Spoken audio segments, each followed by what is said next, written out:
Hello guys, oil palm farmer in the house. Welcome back to your favorite agricultural and agribusiness YouTube channel. And on today's episode, it's going to be a kind of a sober reflection. I want to talk about the two giants in the oil palm industry, in the palm oil industry globally. I want to talk about Indonesia and Malaysia, and we'll be looking at it from the angle of how they became the largest producer, how they become this big in the oil palm industry globally. And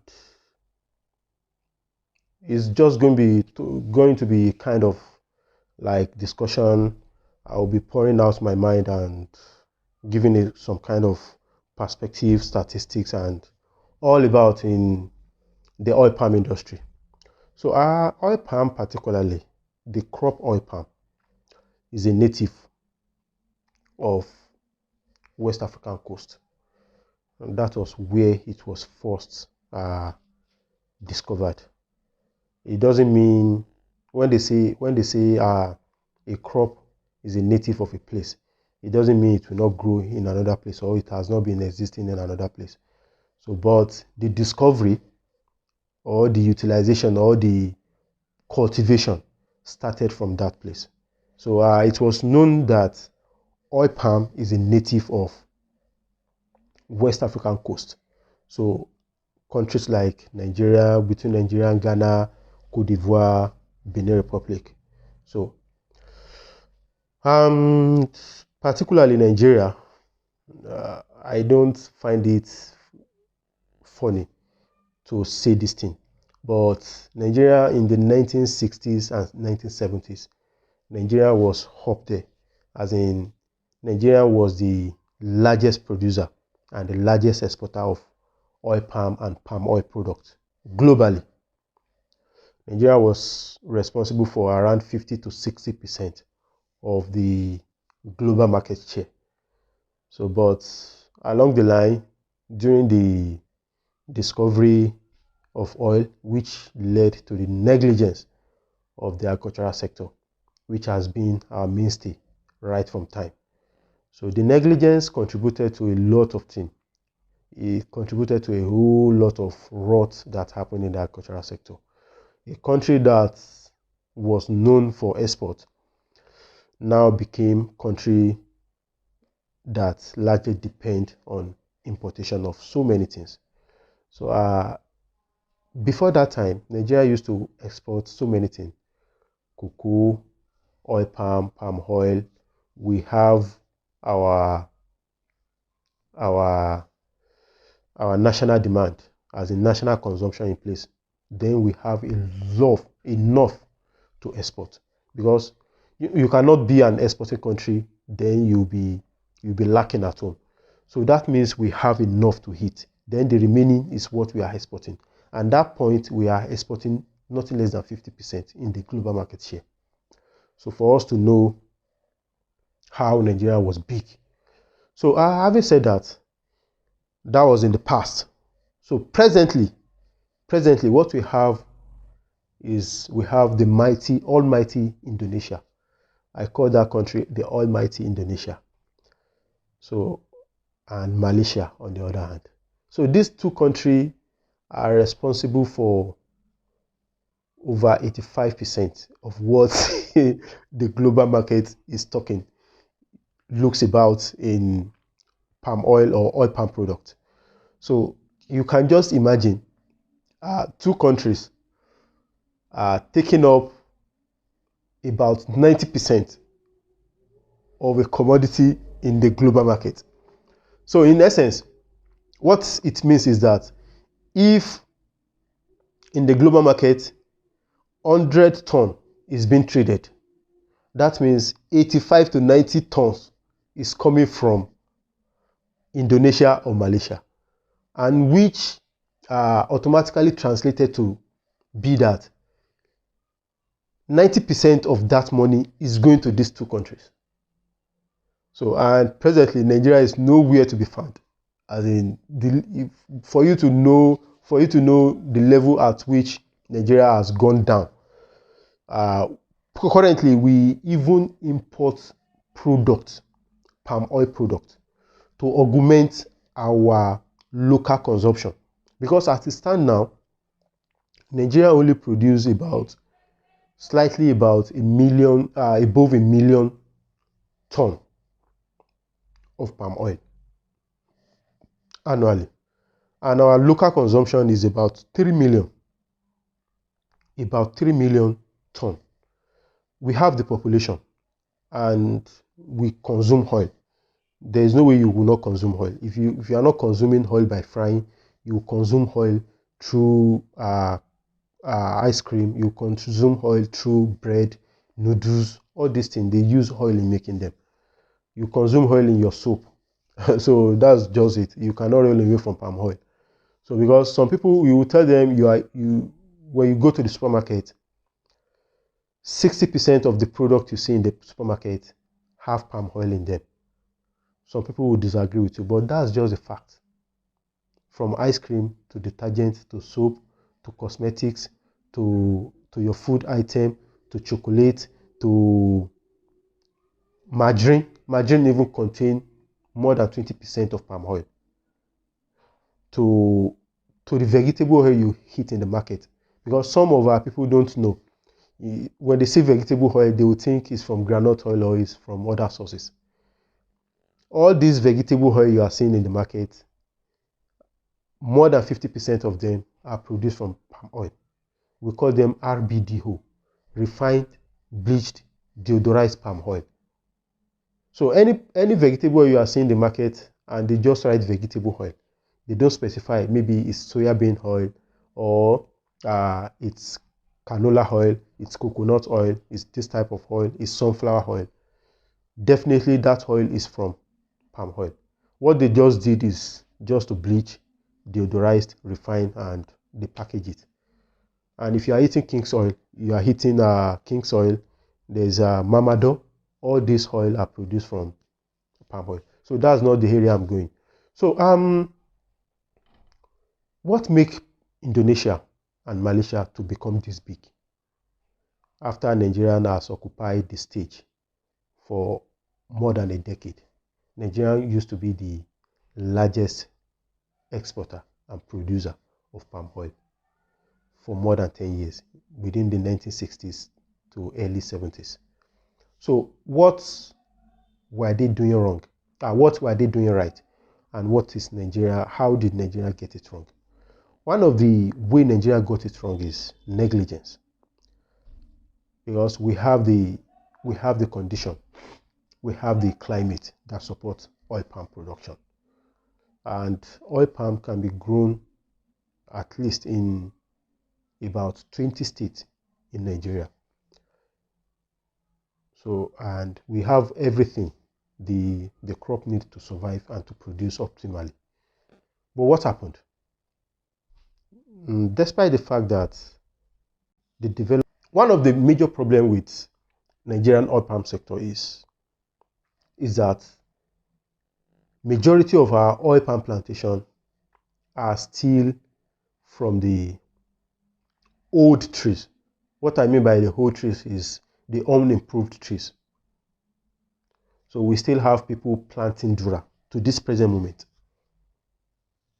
To this present moment, we still have people planting the old variety. And if you do that, the production will be low. You cannot compare the production of the local variety to the hybrid variety. To this present moment, people will still reach out to you and you will tell them the price of tenera is this. And they will tell you, oh, that's too expensive. I want a seedling of 300 naira. And you will find people online, they will sell it to you. But what they are giving to you are Dura. So the yield you'll be getting per hectare will be very, very low.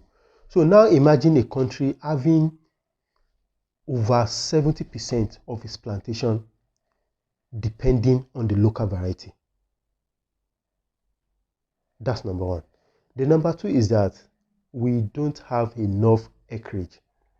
We don't have enough acreage compared to what acreage they are planting in Indonesia and Malaysia. Our acreage, land area we dedicate to cultivate oil palm, is still very, very small compared to the land area they are using in Indonesia and Malaysia. In Indonesia and Malaysia, they are cultivating oil palm in millions of hectares. Millions of hectares. In Nigeria, we are still struggling to cultivate 100 hectares. And most of these are still in the wide variety, the local variety, the Dura. So those are the problems that are driving us back. And another thing is that our technology of processing is still very, very low. Majority of the oil you see in the market are being produced by these hood women that have little or no mechanization. What they use is they use their legs and their hand inside some pits. So this kind of drudgery affects not only the quality of the oil, but it also affects the quantity of the extractable oil you can get from the palm nut. These are the problems. Now, talking about how Malaysia got it right, I must say, the first thing is that they are serious-minded people. Sorry to say, Nigerians are not serious.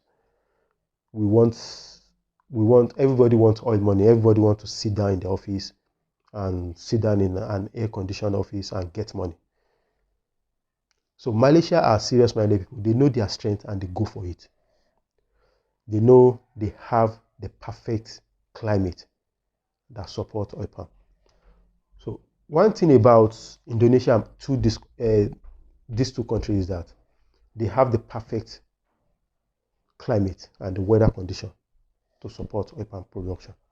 Now, Nigeria also have the perfect condition, but their own is a bit higher because in Indonesia, in these two countries, you can have rain all through the year and you can have sun all through the year.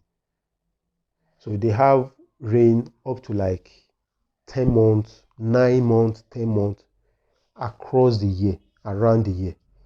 And the sun shine all through the year. So if in an environment where you have this kind of condition, that's the best bet for oil palm cultivation, because oil palm needs water, it needs sun.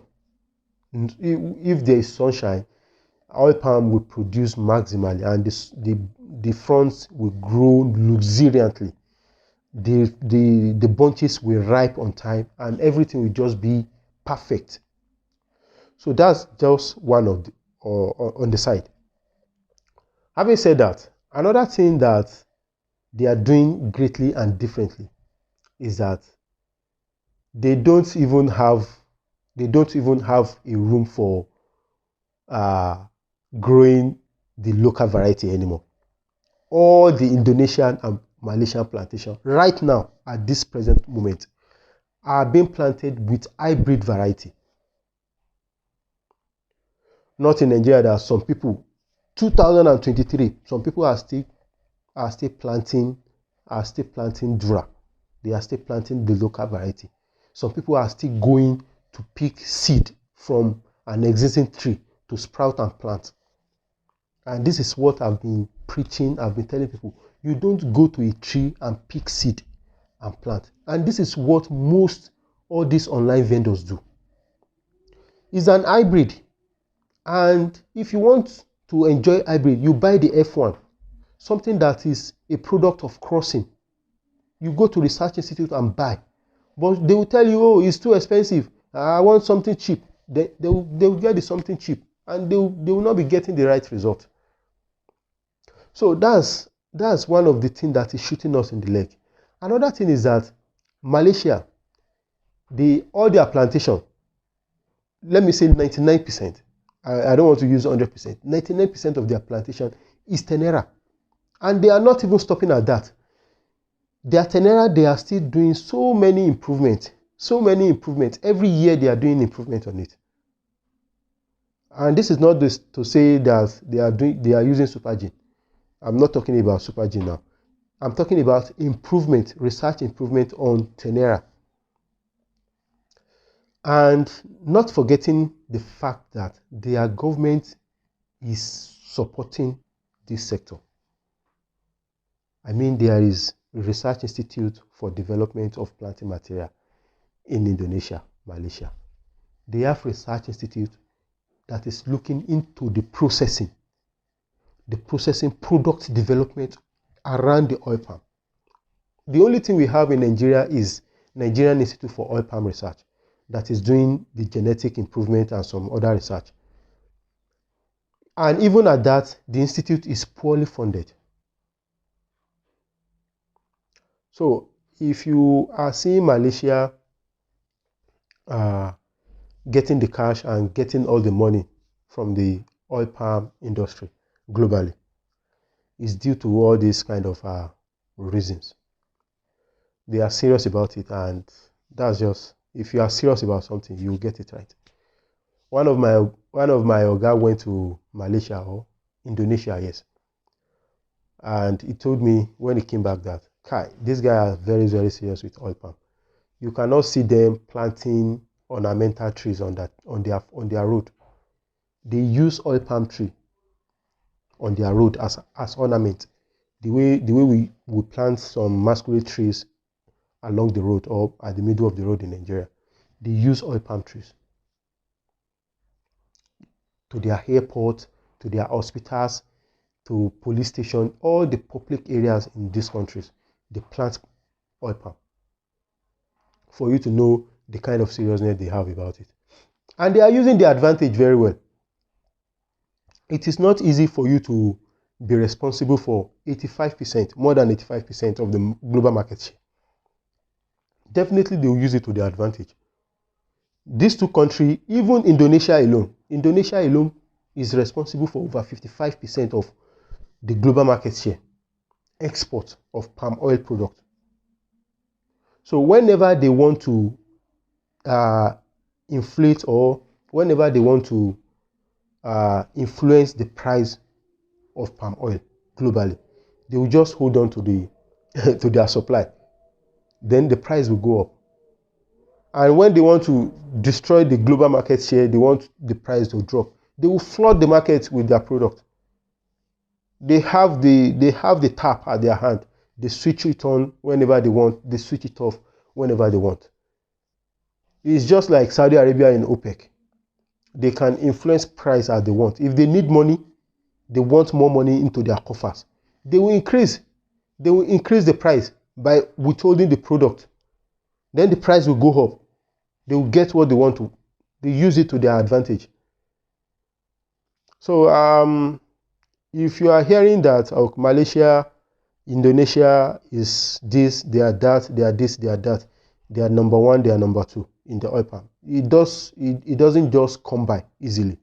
They work for it, they invested in it. So to you watching this video and you are looking for cheap material, planting material, you are part of the problem, because you will not be getting the result. And if you are not getting the result, Nigeria will not be getting the result. So the impact of one smallholder farmer is what will lead to a cumulative result. If you might be thinking, I'm just a little fraction of the population. Now imagine a little fraction, so many little fraction around. When you collide it, when you collate it together, it's what will give the bigger picture. So let's just learn how to do the right thing. We have the right condition, we have the right climate. Let's just do the right thing. If you want to buy something, go to research institute and buy your seedling. I don't advise you to buy from all these people that will tell you they will give you seedling 100 naira, 200 naira. Definitely you should know what they are giving you is rubbish. So, and if you cannot buy from the research institute, maybe due to location, you can reach out to them and they will give you a reputable nursery close to you. So let us just get it right. And I hope you learn one or two things from this video. And I hope you enjoyed this video. I wish you well on your farming journey, and I look forward to your success story. If you actually got value from this video, kindly give it a like and share with your friends so that we can reach more audience and they can also learn from this video. Thank you for your time and see you on my next video. Sheshe.